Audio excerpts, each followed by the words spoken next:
So last night I published my first book to Kindle, What a Wild Spirit Brings, by Lil. Lil. Lyl, please. But I said that I would probably read it on YouTube, that I would probably read one of my own books. So I figure I will go ahead and read this book. So I just published it, but I'm still going to read it here, just like I am The Wheel of Time, just, chapter by chapter, week by week. And, that way anyone can hear it, anyone can listen to it, just like I'm doing with the Wheel of Time. It wouldn't be fair to do that to someone else and not to myself.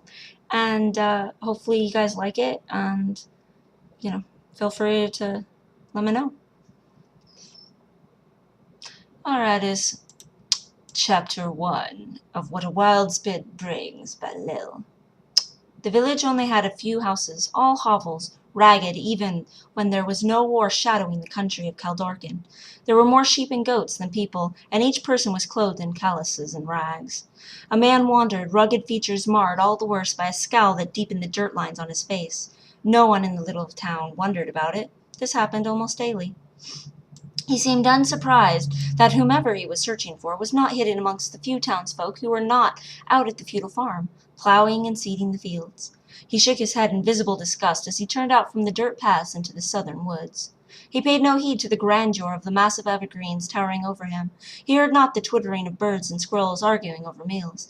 He stopped only when he saw her, in the distance, sitting on a fallen log, covered in fungi, back facing him.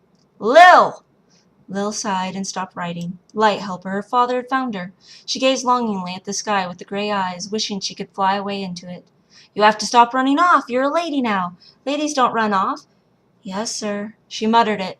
The girl was almost no longer a girl. She would soon be married to Durantab. She would soon be having a family and be his servant. She would have to settle for the same life every woman she knew had to settle for.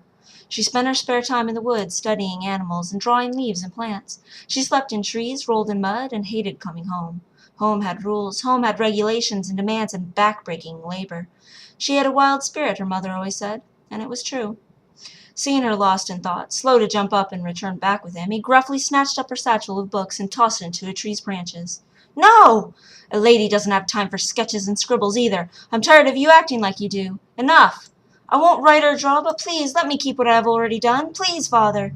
"No! You need to learn your place in the world. You will become of age in the next fortnight, and then my pact with Tob will be consummated, and he had better have a lady for a wife."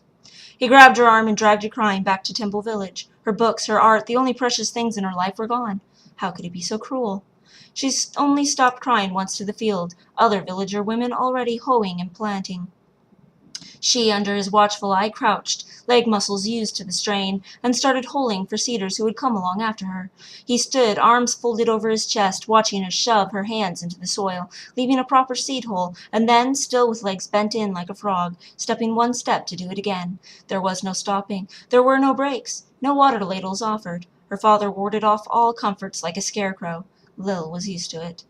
She carried on until dusk, and he finally snorted and turned to walk home. She didn't knuckle her back after having it slouched all day. She didn't rub soreness from her legs. She merely followed, eyes downcast, a few steps behind the man who forced her back to this dirt each and every day of her life. Her books were gone. She felt listless. There was no hope without them, nowhere to put stories of better places, where there was more to life than producing children and crops, more than living in a service to another human, and enduring daily the drudgery of family expectations and chores. Her mother started into her as soon as they were through the door. She had torn her dress. She smelled like a wet dog. What was that unnatural mess in her hair? What was wrong with her? Lil took her beating without a cry. Even if she had always done so, it wasn't for the same reason as always. Before, it was stubbornness and the strength that gave her to deny them her suffering. Tonight she couldn't imagine feeling anything. Without hope, what was the use in feeling anything at all? She sponge bathed with an old rough sponge and a bucket of lukewarm water, put on her thin nightgown, and lay on her wooden cot. She had no desire for Dur and Tob. She couldn't bear the weight in her chest at the thought of settling. There had to be a way to escape, a way to be free. Her parents went to bed, her father mounting her mother. She grimaced at her mother's moans, as always. Was that really all there was to look forward to in life? They finally slept, and she decided she had to get her books back. She would sneak out and fetch them and hide them somewhere. She couldn't leave them to be ruined and lost. They were part of her soul on paper. She slowly slid off her cot and pulled on her leather shoes and a woolen coat. She didn't dare dress for mere fear of waking them. She crept to the door and slipped out into the moonlight. She had never been out in the dark and found it refreshing and exciting. There were no wolfish currick or bat-like monsole out here. It was a wonderland of shadow and mist and faded light. Each step thundered, but each animal calling in the night sounded faint.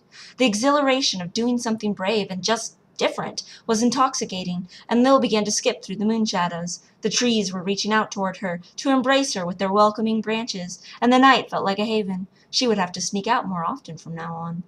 She returned to the tall tree and looked for the best way up it. Finding a low branch on a neighboring tree, she climbed up into it, and then held her breath, ran down the branch as far as she dared, hearing it snap and creak under her weight, and then leapt into the night. She fell through several branches before catching herself on one that held. She brushed blood off of her hands onto her coat when she held herself up, ignoring the stinging pain, and crawled to the trunk. After that, the going was fairly easy, despite her torn hands. She found her satchel and held it to her chest like a root clasps earth. Lil climbed down to the lowest branch and dropped to the ground. Then she heard her father's voice. She didn't hear his words, for he was far enough away, and she was terrified enough that she panicked and ran in the opposite direction. He started shouting her name, but she kept running, though plants slapped her bare legs, and though trees kept appearing from the dark almost in front of her. Each instant she ran. She didn't dare stop, not until long after his voice had faded and she couldn't breathe anymore because her lungs were so tight. She fell to the ground, then almost immediately was up again, stumbling and gasping. She realized suddenly that she was running away from home, and that she was completely alone in a dangerous wood. It made her hesitate no more. She could not go back now. Not now. She would rather face the horrific unknown than go back to that thing they lied and called life. She finally stopped once the sun began to rise and the world began to come alive. The higher the sun went, the more she felt her weariness. She found a tree to climb, and she fell asleep in it, hoping no one would find her there. So, yeah, there's chapter 1. The dedication and the world map and stuff, there are those in there, but they're in the book, so you can just read them in there, like the copyright statement and all that kind of jazz. But, yeah, there you go, chapter 1.